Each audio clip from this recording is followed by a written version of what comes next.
खबरनामा, खबर से असर तक, शाम 5 बजे सिर्फ ANB न्यूज पर। कम ब्रेक और ज्यादा खबरों के साथ देखिए ANB news in channel number पर।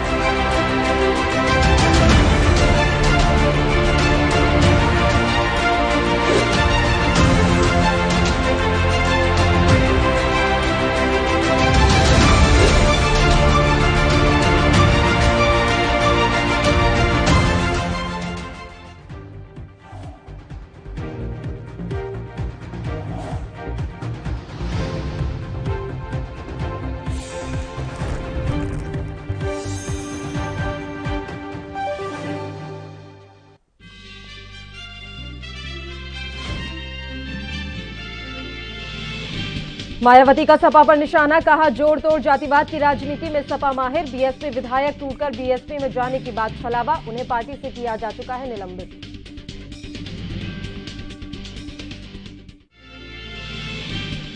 सातवें अंतर्राष्ट्रीय योग दिवस की तैयारी शुरू, यूपी के सीएम योगी ने की समीक्षा। 21 जून को है अंतर्राष्ट्रीय योग दिवस, कार्यक्रमों का व्यापक प्रचार प्रसार कराने के निर्देश।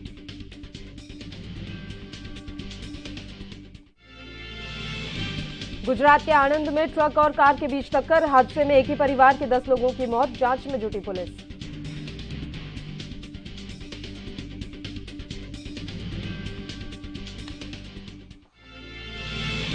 और भारत में कोरोना का आतंक जारी, देश में 62,224 नए केस, 2,542 मरीजों की मौत।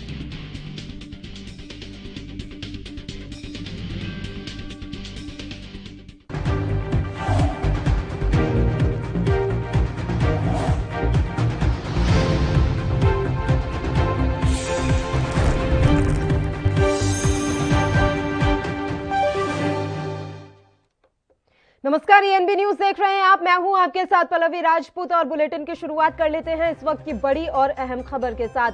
तो इस वक्त की बड़ी खबर हम आपको बता रहे हैं, यूपी में अयोध्या राम मंदिर जमीन विवाद का मामला, और इस मामले को लेकर एक बड़ी अपडेट इस समय सामने आ रही है। प्रियंका गांधी ने मोदी सरकार पर निशाना साधा है। कांग्रेस महासचिव प्रियंका गांधी ने इस मसले को लेकर पीएम मोदी पर निशाना साधा। उन्होंने ये कहा है कि करोड़ों भारतीयों की आस्था पर चोट की है, आस्था में अवसर तलाशने का प्रयास यहां किया जा रहा है।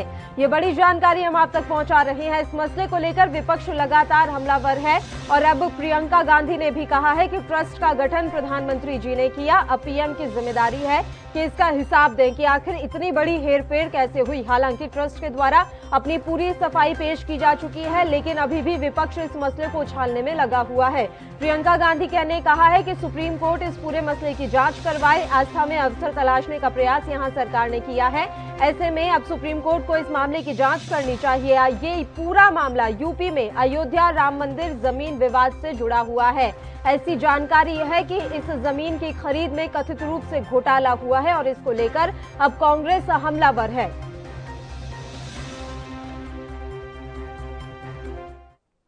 चलिए अब खबरों में आगे बढ़ते हैं। बिहार में एलजेपी के विवाद की आंच लगातार बढ़ती जा रही है। इसको लेकर राजनीतिक गलियारों में हलचल मची हुई है। बीजेपी नेता मनोज तिवारी ने कहा कि एलजेपी में जो भी पार्टी के अंदर चल रहा है वो पार्टी का आंतरिक मामला है। उन्होंने कहा कि उन्हें इस मसले को सुलझा लेना चाहिए। वहीं उन्होंने कहा कि अखिलेश यादव अयोध्या के मुद्दे पर सिर्फ और सिर्फ झूठ बोल रहे हैं, उनके पास कोई मुद्दा नहीं है। देखिए, वैसे तो ये उनकी पार्टी का अपना मामला है, लेकिन निश्चित रूप से वो एनडीए के घटक के रूप में चुनाव लड़े तो बाकी सबको भी चिंता होनी जरूरी है। और जो कुछ भी हो रहा है वो अच्छा तो नहीं है। पार्टी को जो एनडीए से जुड़ी हैं उनको एकजुट रहना चाहिए।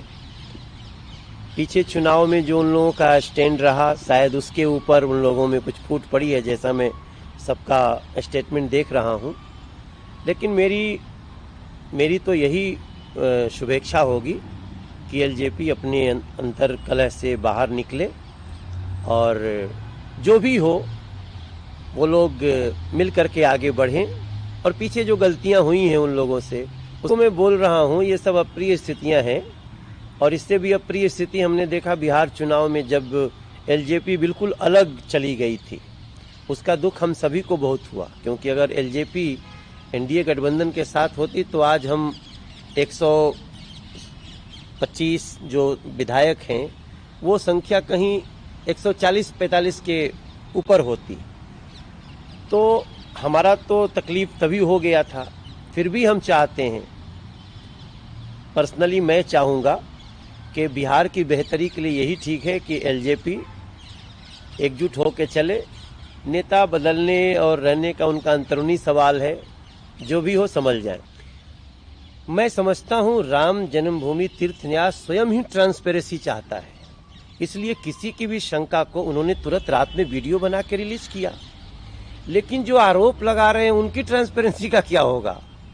उनका अखिलेश यादव जैसे लोगों का झूठ आप अभी कुछ दिन पहले देखे थे ना, उन्होंने वैक्सीन पे झूठ बोला था, यही अखिलेश यादव।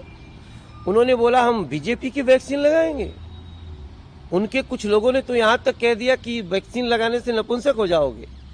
इतना बड़ा भ्रम फैलाया, और जब दूसरा लहर आया तो देख रहे हैं कि वो लोहिया जी की टोपी पहन के आदरणीय मुलायम सिंह यादव जी स्वयं वैक्सीन लगवा रहे हैं। अब ऐसी स्थिति में ये देश जान गया है कि अखिलेश यादव हों या फिर ऐसे आरोप लगाने वाले लोग हों, उनका झूठ बोलने का, विवाद पैदा करने का, भ्रम डालने का देश में एक मोडस ऑपरेंडी रहा है, और उसी को वो कर रहे हैं। मुंबई के कांदिवली हीरानंदानी हेरिटेज सोसाइटी में वैक्सीनेशन ड्राइव के तहत 30 मई को करीब 390 लोगों को कोविशील्ड वैक्सीन का पहला डोज दिया गया।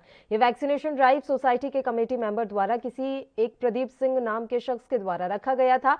प्रदीप सिंह ने सोसाइटी मेंबर को शुरू में बताया कि उन सभी को कोकिलाबेन हॉस्पिटल द्वारा टीका लगाया जाएगा, लेकिन 30 मई को सोसाइटी में अलग अलग हॉस्पिटलों द्वारा टीकाकरण किया गया। वहां किए गए टीकाकरण के बाद ना तो किसी को कोकिलाबेन हॉस्पिटल के नाम पर सर्टिफिकेट मिला, ना ही सोसाइटी मेंबर को वैक्सीन लगाए जाने के बाद कोई ऐसा लक्षण दिखाई दिया जो वैक्सीन लगने के बाद कुछ लोगों में दिखाई देता है। अब लोग नकली वैक्सीन के भ्रम को लेकर परेशान हैं। जी, हम लोग तो पहले से शॉक्ड थे कि पूरे इंडिया में जब वैक्सीन नहीं मिल रही थी, हम लोग के बिल्डिंग में मिलने चालू हुए। तो वही सबसे पहले फैक्टर था कि अचानक से ऐसे कैसे मिल गया था अप्रैल के एंड में, बराबर है ना, अप्रैल मई 30 मई को सॉरी। तो हम लोग तो खुश हो गए कि मिल रहा है बिल्डिंग में, और हम लोग ने ले भी लिया। पर बाद में हम लोग को पता चलता है कि किसी को सर्टिफिकेट नहीं मिला है, किसी को साइड इफ़ेक्ट्स नहीं है, किसी को कुछ इफेक्ट ही नहीं आ रहा है। और वो हम लोग एक हफ्ता देखा, कुछ नहीं हो रहा है, सर्टिफिकेट भी नहीं आ रहा है। 15 दिन देखा, बाद में सब हम लोग यार सोचने लगे कि क्या चल रहा है ये।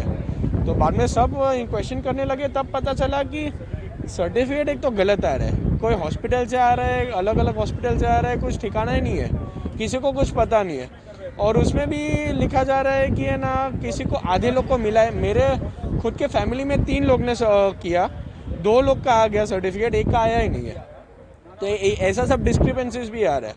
और उसके ऊपर से पता चलता है कि आधे लोग को किसी और हॉस्पिटल से मिल रहा है, आधे लोग को किसी और हॉस्पिटल से मिल रहा है। नानावती वाले भी आए, नानावती वाले ने बोला हम लोग के इसमें हम लोग का कुछ है नहीं, ये आपको गलत मिला है, सर्टिफिकेट वैलिड है पर इसमें हम लोग का कुछ involve. Now we had a camp over here, so around 400 people, and it was in a very good faith. The committee had set up a camp over here, so 400 people have taken the vaccine. Then when we took the vaccine, we were all very happy and everything. But within 2-3 days, we realized that no side effects have ever happened to even one person. So there we felt कि अरे कुछ ना कुछ गलत हो रहा है। And then certificate जो आते हैं, जनरली गवर्नमेंट के सर्टिफिकेट जो आते हैं वो 15-20 मिनट में या विद इन 1-2 आवर्स आ ही जाते हैं, at the most 24 hours. But हम लोग को किसी को भी कोई भी सर्टिफिकेट नहीं आया। जो भी सर्टिफिकेट्स आए, किसी को 1 हफ्ते के बाद, किसी को उसके बाद। अच्छा, सर्टिफिकेट पे वो कोविन ऐप में सर्टिफिकेट आ गया है, मगर किसी को नानावटी हॉस्पिटल, किसी को लाइफ लाइन, तो वहाँ पे हमें रियलाइज हुआ कि कुछ गलत। इस समय उपस्थित है मुंबई कांदिवली की उस हीरानंदानी हेरिटेज सोसाइटी में, जहाँ 30 मई को करीब 390 लोगों को वैक्सीन दिया गया था। ये पूरा मामला तब सामने आया जब सोसाइटी के लोगों ने मुंबई के कांदिवली पुलिस स्टेशन में एक शिकायत दी है, जिसमें साफ तौर पे बताया गया है कि उनको 30 मई के दिन वैक्सीनेशन किया गया था, जिसमें 390 लोगों को वैक्सीन दी गई थी। इस वैक्सीन देने के बाद लगातार लोग एक दूसरे से बात करते रहे। लोगों को आशंका थी वैक्सीन देने के बाद लोगों को कहीं न कहीं बुखार आ गया या किसी तरह की प्रतिक्रिया नजर आएगी। लेकिन जब 3 से 4 दिन तक कुछ नहीं हुआ तो लोगों ने आपस में बातचीत की। इस दौरान लोगों को यह पता लगा कि वैक्सीन जो दी गई थी उससे इनको कोई असर नहीं हुआ। लिहाजा अब लोगों के मन में एक सवाल खड़ा होने लगा, जो वैक्सीनेशन किया गया था उस दौरान उनको वैक्सीन दी गई थी या नहीं, जो वैक्सीन दी गई थी वो वैक्सीन थी या नहीं। इस सवाल को लेकर लगातार लोगों की मन में एक तमाम जो बातें उठने लगी, उसको लेकर उन्होंने कांदिवली में जो शिकायत की। फिलहाल ये भी बताया जाए कि जिस तरह से वैक्सीन देने के बाद तुरंत उनको एक सर्टिफिकेट दिया जाता है, लेकिन उस दौरान किसी को सर्टिफिकेट भी नहीं दिया गया। दूसरा सवाल ये भी खड़ा होता है, वैक्सीनेशन के बाद जिस तरह से बताया जा रहा है कि सर्टिफिकेट मिलता है और वहीं एक सेल्फी पॉइंट बनाया जाता, सेल्फी पॉइंट भी नहीं बनाया गया था। लिहाजा लोगों ने सेल्फी भी नहीं लिया और लोगों को मना भी किया कि सेल्फी आप नहीं ले सकते। तो तमाम सवाल खड़े होते हो, उसको लेकर सोसाइटी के लोगों ने मुंबई कांदिवली पुलिस को इसका शिकायत दी है। शिकायत के बाद मुंबई कांदिवली पुलिस इस मामले की जांच कर रही है। लेकिन जिस तरह से जानकारी मिल रही है कि अब ये वैक्सीन आया कहां से, जहां से सोसाइटी के लोगों ने जानकारी मिली थी कि इन हॉस्पिटलों से लाया गया था, उन हॉस्पिटलों का साफ तौर पे कहना है कि उन्होंने इस तरह की किसी को वैक्सीन नहीं दी है। फिर से सोसाइटी के लोगों के मन में एक सवाल खड़ा होने लगा कि आखिरकार जो वैक्सीन दिया गया था वो कहां से आया था और किसने दिया था। ये तमाम सवालों के साथ मुंबई कांदिवली पुलिस अब जांच कर रही है। लेकिन सोसाइटी के लोगों को बार बार यही कहना है कि उनको जो वैक्सीन दी गई थी वो दरअसल में वैक्सीन थी या कुछ और था। कैमरा पर्सन विनय सिंह के साथ मैं सोनी, एनबी न्यूज, मुंबई। अब खबर बिहार की राजधानी पटना से है, जहां बुधवार की सुबह बिहार के पूर्व मुख्यमंत्री जीतन राम मांझी के बेटे और बिहार सरकार में SC/ST कल्याण मंत्री संतोष सुमन के घर में भीषण आग लग गई। जानकारी के मुताबिक घर में शॉर्ट सर्किट की वजह से आग लगी। आग लगते ही मंत्री के आवास में अफरा तफरी मच गई। वहीं मामले की जानकारी मिलते ही दमकल की कई गाड़ियां मंत्री के आवास पर पहुंची और आग पर काबू पाने में जुट गई। बुधवार की सुबह हुई इस हादसे के दौरान मंत्री के घर से सभी लोगों को सुरक्षित बाहर निकाल लिया गया है। आग इतनी तेज थी कि जल्द ही सारे आवास में आग फैलने लगी। गौरतलब है कि घटना के वक्त मंत्री संतोष सुमन भी अपने आवास में ही थे, जो आग लगने के बाद बदहवास होकर घर से बाहर निकले।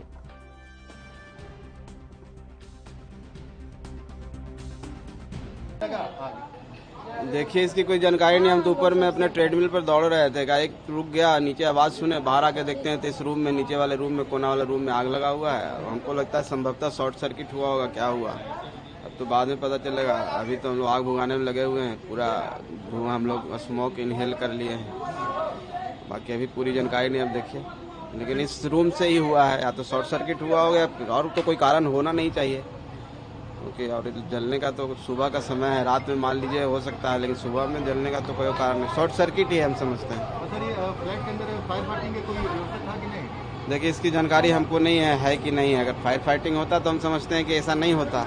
अब तो ये देखने का विषय है कि है कि नहीं है। और तो काफी नुकसान हो गया होगा। नुकसान तो अभी क्या कह सकते हैं, अभी तो हम लोग ऊपर गए नहीं हैं, देखते हैं। ऊपर आग नहीं लगी है, उस रूम में लगी है। कुछ कागज थे, मेरा ऑफिस है, उसमें कुछ कागज आप देख रहे हैं, कुछ जला है। अब इसके बाद ही पता चलेगा क्या क्या हुआ है, क्या क्या जला। वाले को खबर कितने देर की खबर? हम लोग 5-6 मिनट में खबर कर दिए थे, लगता है 5-7 मिनट। श्री राम जन्मभूमि ट्रस्ट को लेकर सियासत दिन ब दिन गर्माती जा रही है, जिसके चलते विपक्षी पार्टियों ने बीजेपी सरकार पर जमकर हमला बोला। वहीं यूपी कैबिनेट के मंत्री सिद्धार्थ नाथ ने जवाब देते हुए कहा कि जमीन के भाव में अंतर आना स्वाभाविक है, जिसे कांग्रेस, सपा और विपक्षी पार्टियां मुद्दा बनाने की कोशिश कर रही हैं। सिद्धार्थ नाथ ने और क्या कुछ कहा है वो हम आपको सुनाते हैं। सुप्रीम कोर्ट का एक जजमेंट आता है, पूरा देश मानता है, पूरे विश्व मानता है, सौहार्द का माहौल पैदा होता है। वहां पे एक बड़ा सा भव्य राम मंदिर बन रहा है, लेकिन ये वो राम विरोधी लोग हैं जिन्होंने पता नहीं क्या क्या कहते रहे हैं। आज जब जमीन 2011 के दाम पे और 2021 के दाम में अंतर आएगा, ये स्वाभाविक है, तो उसको वो मुद्दा बनाने का प्रयास कर रहे हैं समाजवादी पार्टी के लोग, आम आदमी के और कांग्रेस के लोग। इन लोगों को राम से कोई लेना नहीं है और उसका विरोध करना है, क्योंकि इनको चुनाव दिख रहा है और पोलराइजेशन की पॉलिटिक्स करना चाहते हैं। सर, क्या लगता है एक बार फिर से 2022 के चुनाव में राम मंदिर का मुद्दा रहने वाला है इलेक्शन में? नहीं, देखिए, हमने भारतीय जनता पार्टी ने हमेशा कहा है कि ये सांस्कृतिक मुद्दा है, हमारे लिए कभी राजनीतिक मुद्दा नहीं है। मगर दूसरे लोग बनाना चाहते हैं तो उसका हम स्वागत करते हैं। आइए, राम पे आप राम के नाम पे करना चाहते हो तो देश जानता है, उत्तर प्रदेश जानता है, कि आपने राम का विरोध किया, आपने गोलियां चलाई हैं और राम भक्त कोई है और सही माने में उनके सिद्धांतों को लेकर कोई शासन भी जेडीयू नेता राजीव रंजन ने एलजेपी को लेकर कहा कि ये पार्टी का अंदरूनी मामला है। साथ ही उन्होंने अयोध्या मुद्दे को लेकर बीजेपी पर निशाना भी साधा। आप भी सुनिए राजीव रंजन ने क्या कुछ कहा। क्या चल रहा है? अब देखिए कि एक पार्टी का अंदरूनी मसला है और परिवार जिस पार्टी में महत्वपूर्ण भूमिका का निर्वहन कर रहा हो वहां लोकतांत्रिक व्यवस्था की कल्पना करना अनुचित होगा। इसलिए उन्हें क्या तय करना है या उनकी पार्टी जिसमें चिराग हो या पारस जी हो, मुझे नहीं लगता किसी और दल की कोई भूमिका है। ऐसी स्थिति जब भी पैदा होती है तो विधानसभा अध्यक्ष की भूमिका बेहद महत्वपूर्ण होती है और एक विधायक कम है तो अस्पष्टता या दल बदल विधेयक के अंतर्गत ये मसला आएगा। तो ये तय करना है। अब अगर एक विधायक अगर वो नहीं जुटा पाते हैं तो फिर विधानसभा अध्यक्ष का ये विशेषाधिकार है, वो इस पूरे स्प्लिट को किस नजरिए से देखते हैं। इस देश में विपक्ष का काम केवल सियापा बरपाने के जैसा हो गया है और कहीं न कहीं हर सवाल पर अनावश्यक विवाद पैदा करना एक प्रवृत्ति बनती जा रही है। एक महान उद्देश्य के लिए वहां लाखों लोग लगे हैं और उनकी भावनाओं के साथ खिलवाड़ करने का किसी को अधिकार नहीं है। इसलिए अगर अब न्यास समिति ने सारे तथ्य सार्वजनिक कर दिए हैं तो जिन नेताओं ने इसमें विवाद की गुंजाइश या अनियमितता की बात कही थी उन्हें अपने बयानों के लिए माफी मांगनी चाहिए। अब तक जो ट्रैक रिकॉर्ड है, जिस तरह से कांग्रेस में जतिन प्रसाद आए, ज्योतिरादित्य सिंधिया आए, बहुत अप्रत्याशित निर्णय नहीं होगा अगर सचिन पायलट भारतीय जनता पार्टी में अगली बार नहीं दिखे। मुझे लगता है कोई चमत्कार ही अब कांग्रेस को रसातल में जाने से बचा सकता है। देखिए, अब ये केंद्र सरकार को आधिकारिक तौर पर कुछ फैसले लेने हैं और भारत के दोनों ही वैक्सीन निर्माताओं से वो बातचीत करके गत्यावरोध दूर करेंगे। मुझे लगता है ये उनका प्रेरोगेटिव होना चाहिए और उनके अधिकार क्षेत्र में जो मसले हैं उनको खुद सुलझाना। कांग्रेस नेता प्रेमचंद मिश्रा ने आरोप लगाते हुए कहा कि एलजेपी को तोड़ा गया है जिसमें सीधे तौर पर बीजेपी का हाथ है। वहीं उन्होंने कहा कि राजस्थान कांग्रेस में कोई भी विवाद नहीं है। एलजेपी का संविधान मुझे नहीं पता क्या है, लेकिन अमूमन किसी भी पार्टी में पार्टी के अध्यक्ष को ही सारी शक्तियां होती हैं। तो हो सकता है एलजेपी अध्यक्ष के नाते उन्होंने कार्रवाई की होगी और वो अधिकार उनको होगा, लेकिन उस पार्टी को जिस तरह से तोड़ा गया है और कोशिश की गई है उसमें बीजेपी और जेडीयू के लोगों का सीधा हाथ दिख रहा है। सवाल यही उठता है कि जिस रामविलास पासवान जी के व्यक्तित्व का और आभा मंडल का लाभ बीजेपी जेडीयू ने उनके जीवन काल में उठाया, आज उनके निधन के बाद उनके ही पार्टी को खत्म करने पर तुले हैं। क्योंकि ये मुझे पक्की जानकारी है, जब ये 5 सांसद लोकसभा के स्पीकर से गए थे तो वहां बीजेपी के भी नेता थे और जेडीयू के भी नेता मौजूद थे। तो यह अपने आप में यह बताने को पर्याप्त है कि बीजेपी और जेडीयू दोनों ने मिलकर एलजेपी को तोड़ने का काम किया है और चिराग पासवान को धोखा देने का काम किया। पास संख्या है तो स्वाभाविक अपना काम करें। वहाँ भी चुनाव है। हाँ, चुनाव है तो देखा जाएगा। तो चुनाव में इस तरह के छोटे छोटे ग्रुप का क्या महत्व है। चुनाव वहां तो सीधा बटा है कि इनके बीच में होना है और मेरा ये स्पष्ट मानना है कि प्रियंका जी ने लगातार वहां कठोर परिश्रम किया है और पार्टी को खड़ा किया है और भारतीय जनता पार्टी अपने कारनामों से कमजोर हुई है। तो निश्चित तौर पर उत्तर प्रदेश के चुनाव पर बीजेपी के मनोनुकूल तो नहीं होगा। कहीं कोई विवाद नहीं है, हमारे पार्टी का आंतरिक मामला है और उसको पार्टी नेतृत्व देख रहा है और इसको समय रहते सुलझा लिया जाएगा। सब मिलजुल कर कांग्रेस को मजबूती देने में अपना योगदान देंगे और पार्टी को आगे बढ़ाने का काम। देखिए, वो जो भी डिटेल्स रिलीज करें, लेकिन सच्चाई तो यही है कि 2 करोड़ की जमीन 5 मिनट के बाद 18 करोड़ में खरीदी गई, बेची गई, रजिस्ट्रेशन हुआ। तो सवाल है, जिन लोगों ने आस्था के नाम पर इतना बड़ा धन संग्रह किया आस्था को बेचने का काम किया, पुरुषोत्तम श्री राम के मंदिर के नाम पर भी अगर धोखाधड़ी की गई तो यह आम जनता को समझने के लिए पर्याप्त है कि ये कैसे लोग हैं और इनके पीछे किन लोगों का हाथ है। मैं समझता हूं जो एक धारणा बननी चाहिए थी वो बन चुकी है। लोगों को इस बात का एहसास हो गया कि भारतीय जनता पार्टी से जुड़े लोगों ने मंदिर के नाम पर शुद्ध रूप से न सिर्फ राजनीति की। झारखंड के मुख्यमंत्री हेमंत सोरेन ने ब्लैक फंगस को राज्य में महामारी घोषित करने का निर्देश दिया है। मुख्यमंत्री कार्यालय ने ट्वीट किया और ब्लैक फंगस को महामारी घोषित करने का निर्देश दिया। उसमें आगे कहा गया है कि सीएम के इस संदेश के बाद राज्य में ब्लैक फंगस को महामारी घोषित करने की प्रक्रिया प्रारंभ कर दी गई है। बता दें कि कोरोना संक्रमण की दूसरी लहर के दौरान देश के अन्य हिस्सों की तरह झारखंड में भी ब्लैक फंगस का प्रकोप बढ़ गया है। साथ ही अब तक राज्य में इसके कुल 89 मामलों की पुष्टि हुई है, जबकि इस संक्रमण से 25 लोगों की मौत हो चुकी है। इसके अलावा राज्य के स्वास्थ्य विभाग के मुताबिक यहां ब्लैक फंगस के 52 अन्य संदिग्ध मामले भी हैं, जिनकी पुष्टि होनी अभी बाकी है। ब्लैक फंगस के 37 मरीज अब तक स्वस्थ हो चुके हैं। वहीं अगर बात की जाए राज्य में कोरोना से बने हालातों की, तो संक्रमितों के आंकड़ों में कमी देखी जा रही है, जिसके बाद अब प्रदेश सरकार ने लॉकडाउन को कुछ और छूट देने के साथ एक सप्ताह के लिए आगे बढ़ाकर 24 जून की सुबह 6 बजे तक लागू रखने का फैसला किया है।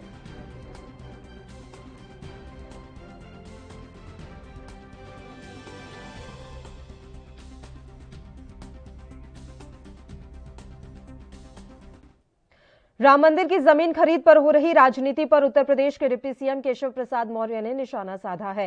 केशव प्रसाद मौर्य ने कहा कि जो दल ट्रस्ट को बंद करने की बात कह रहे हैं, उन्हें अपना दल बंद कर देना चाहिए। और क्या कुछ कहा केशव प्रसाद ने, आपको सुनाते हैं। दल ट्रस्ट को भंग करने की मांग कर रहे हैं, उन्हें अपना दल भंग कर देना चाहिए। लेकिन ट्रस्ट के बारे में सवाल उठाने वाले जितने भी हैं, सब रामलला की जन्मभूमि पर मंदिर निर्माण किए जाने के विरोधी हैं, रामद्रोही हैं और ट्रस्ट को लेकर के किसी भी प्रकार का सवाल करने का किसी रामद्रोही को अधिकार नहीं। देश में कहीं पर भी कोई भी ऐसा विषय है जो देश के कानून के दृष्टि से उल्लंघन है तो उसमें कार्रवाई होनी चाहिए। वो कार्रवाई की गई है, तो जो दोषी हैं उनके खिलाफ जो एक कानून के अंतर्गत कार्रवाई होनी है वो होगी। उधर गाजियाबाद में एक 72 साल के मुस्लिम समुदाय के व्यक्ति के साथ मारपीट की गई। इसको लेकर एआईएमआईएम चीफ असदुद्दीन ओवैसी ने कहा कि ये हिंसा फैलाने वाले लोग हैं और ये ऐसे लोग हैं जो लोगों में नफरत को पैदा कर रहे हैं और ऐसी घटनाएं लगातार हो रही हैं। आप भी सुनिए ओवैसी ने क्या कुछ कहा।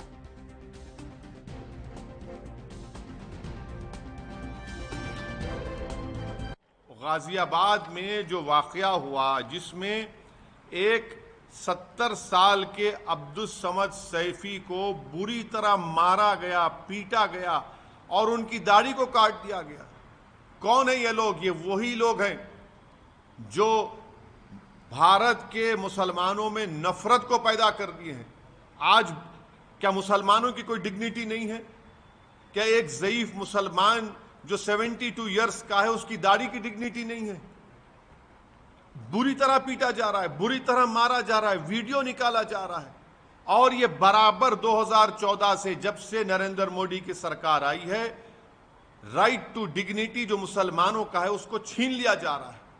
कभी इखलाक को मारा जाता है, कभी पीलू खान को मारा जाता है, कभी जुनैद को मारा जाता है, कभी अकबर को राजस्थान में जला दिया जाता है। ये कंटिन्यूस वाक़े चल रहे हैं। ये इसलिए चल रहे हैं क्योंकि इन ये जो करने वाले हैं पूरे शैतान हैं। इनको इंसान नहीं कह सकते, हैवान बन चुके। उनको मालूम कि जब ये करेंगे तो महापंचायत होगी, उनको बीजेपी और आरएसएस की तरफ से उनको पॉलिटिकल पावर मिलेगा। मैं इसका स्ट्रांग अल्फाज में कंडेम करता हूं और ये उसी वक्त रुकेगा जब बीजेपी और आरएसएस इसको रोकना चाहेगी। तब तक इस तरह के वाकयात मुसलमानों पर चलते रहेंगे। पुडुचेरी सरकार केंद्र शासित प्रदेश में कोविड के प्रसार को रोकने के लिए 4 दिवसीय टीकाकरण उत्सव का आयोजन कर रही है। स्वास्थ्य सचिव टी अरुण ने एक विज्ञप्ति में कहा कि उनका विभाग अन्य विभागों के साथ केंद्र शासित प्रदेश में 100 से अधिक केंद्रों पर महोत्सव का आयोजन कर रहा है। अरुण ने कहा कि विकलांग व्यक्तियों और उनके माता पिता या देखभाल करने वालों को टीका लगाने के लिए एक विशेष शिविर आयोजित किया गया था। उन्होंने बताया कि शिविर में लगभग 150 लोगों को टीका लगाया गया। अधिकारी ने आगे कहा कि सरकार जल्द ही विकलांग लोगों को उनके घरों में टीका लगाने के लिए स्वस्थ कर्मचारियों को भी तैनात करेगी। पुडुचेरी, कराईकल, माहे और यनम के सभी 4 क्षेत्रों में सरकारी अस्पतालों, प्राथमिक स्वास्थ्य केंद्रों में नामित केंद्रों पर टीकाकरण किया जा रहा है।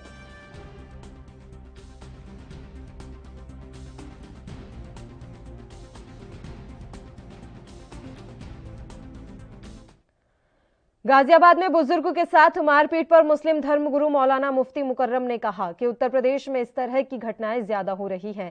इससे देश की छवि को नुकसान होता है। इतना ही नहीं, मौलाना ने यह भी कहा कि जो लोग गलत जानकारी फैला रहे हैं उन पर कार्रवाई की जाए। और क्या कुछ मौलाना ने कहा, आपको सुनाते हैं।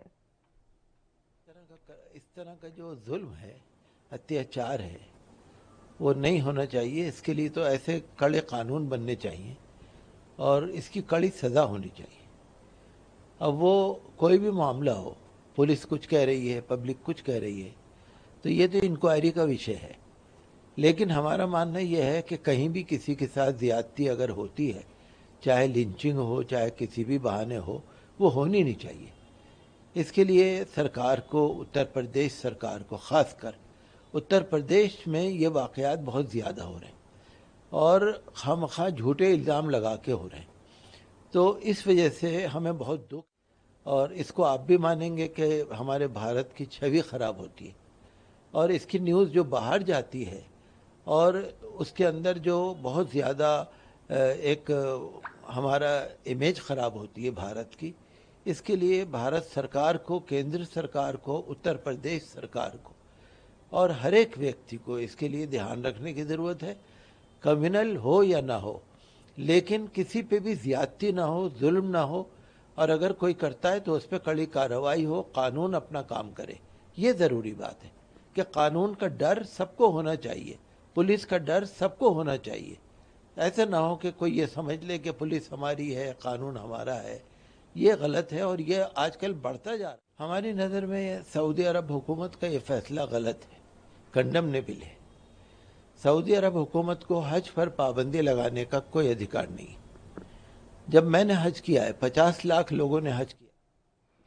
बुलेटिन में रुकते हैं एक छोटे से ब्रेक के लिए, फौरन हाजिर होंगे।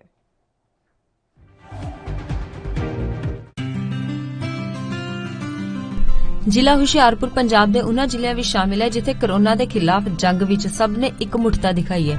ਨਤੀਜਾ ਇਹ ਨਿਕਲਿਆ ਕਿ ਜ਼ਿਲ੍ਹੇ ਦੇ ਕਈ ਪਿੰਡਾਂ ਨੇ ਕਰੋਨਾ ਵੈਕਸੀਨੇਸ਼ਨ 100% ਦਾ ਟੀਚਾ ਹਾਸਿਲ ਕਰ ਲਿਆ ਹੈ, ਜੋ ਕਿ ਵਾਕਈ ਕਾਬਿਲੇ ਤਾਰੀਫ ਹੈ। ਦਰਅਸਲ ਪੰਜਾਬ ਦੇ ਮੁੱਖ ਮੰਤਰੀ ਕੈਪਟਨ ਅਮਰਿੰਦਰ ਸਿੰਘ ਨੇ ਟੀਕਾਕਰਨ ਨੂੰ ਲੈ ਕੇ ਇੱਕ ਲਹਿਰ ਦਾ ਆਗਾਜ਼ ਕੀਤਾ ਸੀ।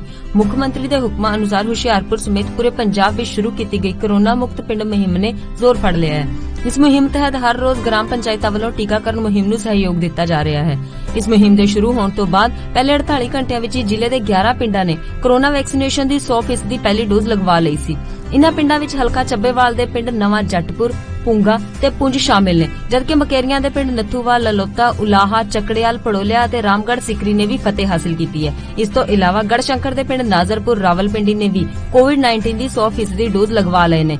ਦੂਜੇ ਪਾਸੇ ਡਿਪਟੀ ਕਮਿਸ਼ਨਰ ਅਪਨੀਤ ਰਿਆਤ ਨੇ ਵੀ ਪਿੰਡਾਂ ਦੇ ਸਰਪੰਚਾਂ ਨੂੰ ਇਸ ਉਪਲਬਧੀ ਲਈ ਵਧਾਈ ਦਿੱਤੀ ਹੈ ਤੇ ਹੋਰਨਾਂ ਪਿੰਡਾਂ ਨੂੰ ਵੀ ਆਉਣ ਵਾਲੇ ਦਿਨਾਂ 'ਚ 100% ਟੀਕਾਕਰਨ ਲਈ ਪ੍ਰੇਰਿਤ ਕੀਤਾ ਹੈ। ਉਨ੍ਹਾਂ ਦੱਸਿਆ ਕਿ ਜ਼ਿਲ੍ਹੇ ਵਿੱਚ 3,52,723 ਲੋਕਾਂ ਦਾ ਟੀਕਾਕਰਨ ਹੋ ਚੁੱਕਾ ਹੈ ਤੇ ਰੋਜ਼ਾਨਾ 5,000 ਤੋਂ ਉੱਤੇ ਲੋਕਾਂ ਦਾ ਟੀਕਾਕਰਨ ਹੋ ਰਿਹਾ ਹੈ। ਦਰਅਸਲ ਪੰਜਾਬ ਦੇ ਮੁੱਖ ਮੰਤਰੀ ਕੈਪਟਨ ਅਮਰਿੰਦਰ ਸਿੰਘ ਨੇ ਐਲਾਨ ਕੀਤਾ ਸੀ ਕਿ ਸੂਬੇ ਦੇ ਪਿੰਡਾਂ ਵਿੱਚ 100% ਕੋਰੋਨਾ ਟੀਕਾਕਰਨ ਦੇ ਟੀਚੇ ਨੂੰ ਹਾਸਿਲ ਕਰਨ ਵਾਲੇ ਪਿੰਡ ਨੂੰ 10 ਲੱਖ ਰੁਪਏ ਦੀ ਵਿਸ਼ੇਸ਼ ਗ੍ਰਾਂਟ ਦਿੱਤੀ ਜਾਵੇਗੀ, ਜਿਸ ਦੇ ਨਤੀਜੇ ਵਜੋਂ ਪੰਜਾਬ ਦੇ ਸਾਰੇ ਪਿੰਡਾਂ 'ਚ ਵੈਕਸੀਨੇਸ਼ਨ ਨੇ ਜ਼ੋਰ ਫੜ ਲਿਆ। ਜਿਹੜਾ ਪਿੰਡ 100% ਵੈਕਸੀਨੇਸ਼ਨ ਕਰੂਗਾ ਉਹਨੂੰ ਮੈਂ 10 ਲੱਖ ਦਾ ਗ੍ਰਾਂਟ ਦੇਵਾਂਗਾ।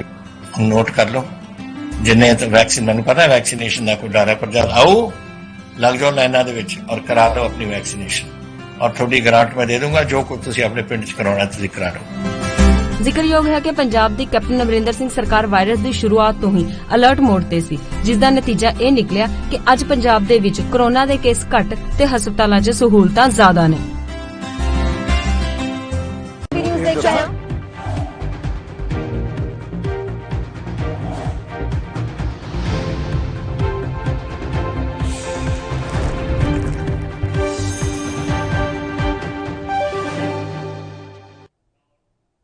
ब्रेक ब्रेक के बाद एक बार फिर से आप सभी का स्वागत है। बढ़ते हैं खबरों की ओर। भारतीय पुरातत्व विभाग ने ताजमहल और लाल किला सहित देश के केंद्र संरक्षित स्मारकों और म्यूजियम्स को खोलने का आदेश जारी किया था, जो आज से ही लागू हो गया है। कोरोना महामारी के चलते देश के स्मारक 2 महीने से बंद थे।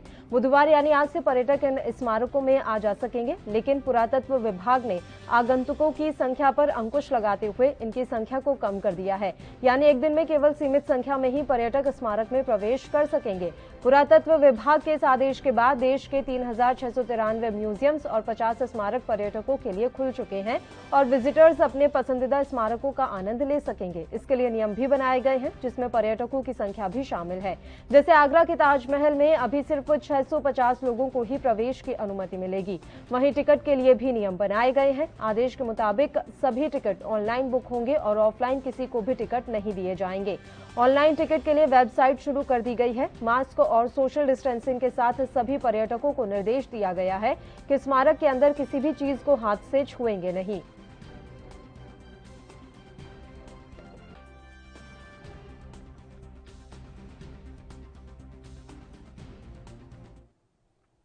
और इस बुलेटिन में फिलहाल के लिए इतना ही। मुझे दीजिए इजाजत। नमस्कार।